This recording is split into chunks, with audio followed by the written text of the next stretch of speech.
MK dan MA mengabulkan batas usia. MK mengurus usia capres-cawapres dan MA mengurus usia calon kepala daerah. Bahkan di media sosial sudah ada pelesetan kepanjangan baru buat MK dan MA. MK kepanjangannya Mahkamah Kakak dan MA kepanjangannya Mahkamah Adik.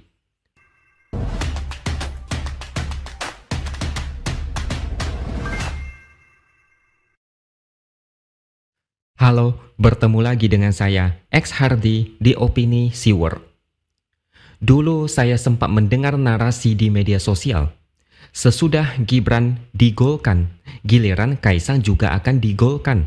Mumpung Bapak masih berkuasa. Banyak yang ngomong seperti itu. Tapi makin kesini, narasi ini makin masuk akal. Pertama, Kaisang menjadi Ketua Umum PSI. Pastinya diharapkan untuk bisa lolos ke Senayan. Foto Jokowi terpampang di mana-mana.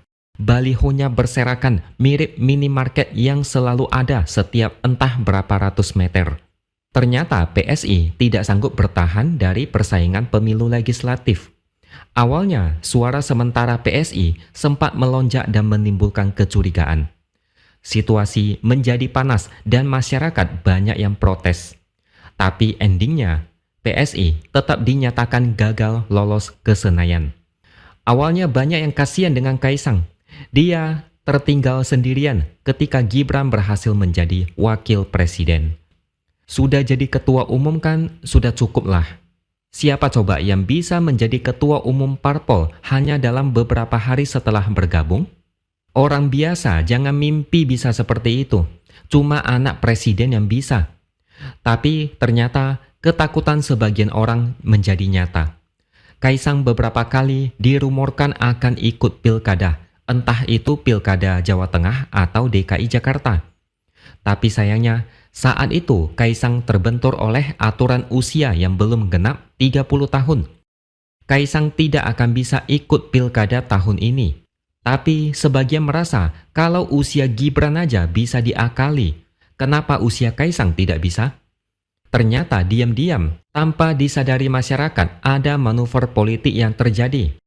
Di saat perhatian masyarakat teralihkan oleh kasus UKT, kasus Vina, dan kebijakan Tapera, ternyata di Mahkamah Agung sedang terjadi sesuatu. Sebagian bilang inilah yang namanya pengalihan isu. Ada orang yang menggugat peraturan KPU nomor 9 tahun 2020 tentang batas usia kepala daerah. Pemohon adalah Ahmad Ridha Sabana. Dia ini Ketua Umum Partai Garuda. Dia adalah adik politikus Gerindra, Ahmad Riza Patria, yang pernah menjadi Wakil Gubernur DKI era Anies. Di Pilpres 2024, Partai Garuda termasuk parpol yang mendukung Prabowo Gibran. Apakah ini kebetulan atau bukan? Silakan kalian yang menilai sendiri. Hasilnya, MA mengabulkan gugatan itu. Sebelumnya, ada aturan bahwa calon gubernur dan wakil gubernur harus berusia minimal 30 tahun. Sedangkan untuk calon bupati atau wali kota dan wakilnya harus berusia minimal 25 tahun sejak penetapan paslon. Sesudah gugatan dikabulkan, gubernur dan wakil gubernur tidak harus berusia 30 tahun untuk bisa mendaftar. Mereka bisa ikut pilkada jika nantinya mereka berusia 30 tahun saat pelantikan. Jadi ada perbedaan kalimat. Dulunya adalah terhitung sejak penetapan, lalu diubah menjadi terhitung sejak pelantikan. MA juga memerintahkan KPU untuk mencabut aturan tersebut. Apakah ini sebuah kebetulan? Coba pikir, ini cukup lucu.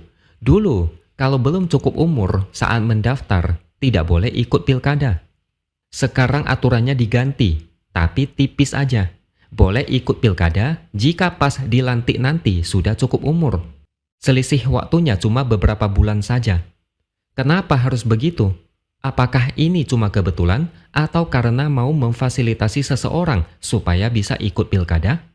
Yang hebatnya lagi, MA cukup cepat dalam memutus perkara ini, yaitu cuma 3 hari.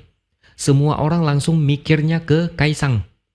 Berdasarkan jadwal pilkada yang dirilis KPU, pendaftaran paslon akan dimulai pada 27-29 Agustus 2024. Penetapan paslon pada tanggal 22 September.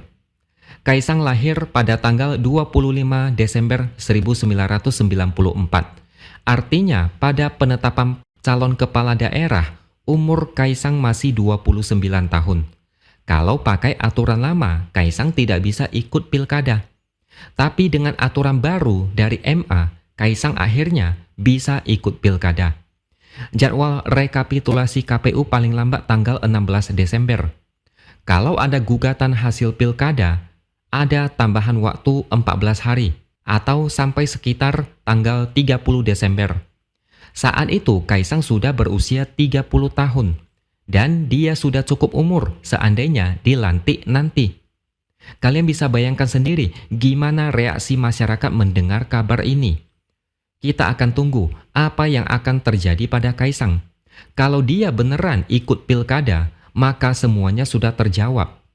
Makanya banyak yang awalnya sempat bingung kenapa Ketua Harian Gerindra Sufmi Dasko kasih sinyal duet Budi Satrio Djiwandono dan Kaisang sebagai calon gubernur dan calon wakil gubernur DKI. Fotonya ada di akun Instagram dia. Ada tulisan Budi Satrio Djiwandono Kaisang Pangarep for Jakarta 2024. Ternyata semuanya menjadi jelas. Mungkin memang ada niat entah dari siapa supaya Kaisang ikut pilkada. Meskipun saya tidak heran hal seperti ini bisa terjadi, tapi tetap saja kaget. MK dan MA mengabulkan batas usia. MK mengurus usia capres-cawapres dan MA mengurus usia calon kepala daerah. Bahkan di media sosial sudah ada pelesetan kepanjangan baru buat MK dan MA. MK kepanjangannya Mahkamah Kakak dan MA kepanjangannya Mahkamah Adik. Benar-benar mengagetkan. Kalau sampai nanti Kaisang ikut pilkada, pendukungnya pasti akan beralasan siapapun boleh jadi calon kepala daerah. Dan kalau tidak senang, jangan dipilih. Ini komentar klasik yang tidak nyambung. Aturan yang digugat ke MA ini sebenarnya cukup aneh. Waktu penetapan calon kepala daerah sampai waktu pelantikan jaraknya cuma sekian bulan, sekitar 3-4 bulan. Kalau tujuan gugatan itu supaya calon kepala daerah yang batas usianya tanggung tetap bisa ikut pilkada, maka ini lebih mencurigakan lagi. Dari sekian banyak calonnya nanti ikut pilkada, berapa banyak sih yang usianya tanggung seperti Kaisang? Tapi sudahlah, tidak ada yang bisa kita perbuat, cuma bisa terima dan pasrah dengan lapang dada. Kalau Gibran aja bisa mendapatkan keajaiban, Kaisang juga bisa dong kalau mau. Di era Jokowi, apa yang tidak mungkin? Jadi, kita tunggu saja bagaimana langkah politik Kaisang selanjutnya. Apakah dia akan mengikuti jejak Gibran? Kalau benar, jangan heran juga. Namanya juga kakak adik. Kakak menjadi inspirasi bagi sang adik. Sebenarnya aturan ini bagus-bagus aja sih. Karena kadang kepemimpinan harus diregenerasi ke kalangan anak muda supaya negara ini lebih berkembang. Tapi kalau aturan ini misalnya dikondisikan karena mau memfasilitasi satu orang, ini kebablasan sekali dan sangat mengkhawatirkan. Demokrasi sudah enggak sehat lagi. Oke, sampai di sini dulu opini dari saya. Subscribe channel ini supaya makin berkembang dan jangan lupa tuliskan komentar Anda. Terima kasih sudah menonton dan sampai jumpa lagi di lain kesempatan.